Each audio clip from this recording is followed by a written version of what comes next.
एक ऊंचे पेड़ की शाखा पर कौवे ने अपना घोंसला बनाया था, जिसमें कुछ कीमती अंडे रखे थे।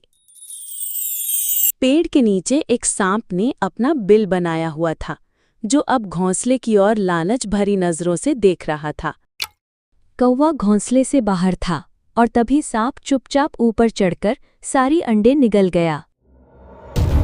कौवा लौटा तो घोंसला खाली था, अंडे गायब थे। वो घबरा गया और दुख में चिल्लाया। बार बार ऐसा ही होता रहा। हर बार अंडे जाते रहे और कौवा बेबस होकर देखता रहा। एक दिन कौवा अकेले बैठा था, आंखें उदासी से भरी थीं और मन में सवाल कि अब क्या करे। लेकिन हार मानना उसकी आदत नहीं थी। उसने फिर से घोंसला बनाना शुरू किया। नई उम्मीद के साथ उसने फिर अंडे दिए और इस बार वो सतर्क था। लेकिन चालाक सांप एक बार फिर से बिल से बाहर आया।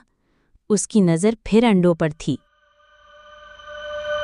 कौवा दूर उड़ चुका था और सांप धीरे धीरे पेड़ पर चढ़ने लगा। खतरा पीर पास था। जब कौवा लौटा तो एक बार फिर घोंसला खाली था। इस बार उसका दुख क्रोध में बदल गया।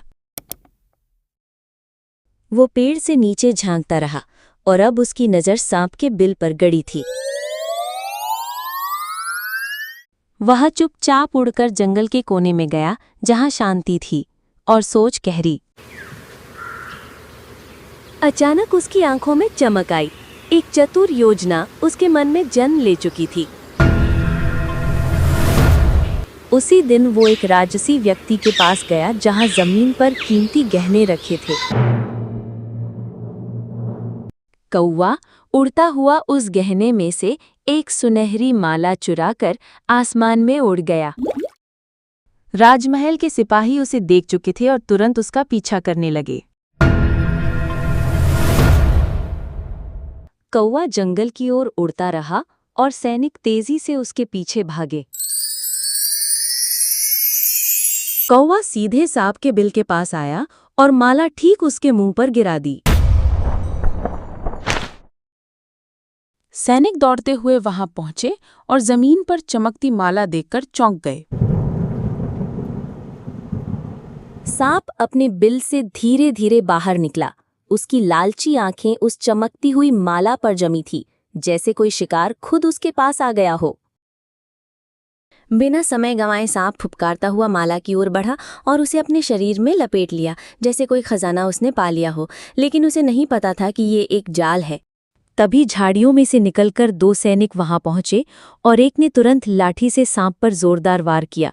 सांप चौंका और लड़खड़ा गया, लेकिन अब बहुत देर हो चुकी थी। सांप जमीन पर तड़पते हुए गिरा और कुछ ही पलों में शांत हो गया। वर्षों से जो जंगल में अंडों का दुश्मन था, उसका अंत आखिर हो ही गया। दूर ऊंचाई पर बैठा कौवा सब देख रहा था। उसकी आंखों में संतोष था, जैसे वर्षों का दर्द आज खत्म हो गया हो। दिन बदला, मौसम बदला और अब कौवा फिर से अपने घोंसले को सजा रहा था। इस बार ना कोई डर था, ना कोई बाधा। नए घोंसले में अब 3 अंडे रखे थे और कौवा उन्हें बड़े प्यार और सावधानी से से रहा था।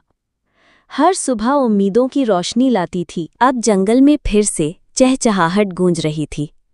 हर दिशा में जीवन लौट आया था।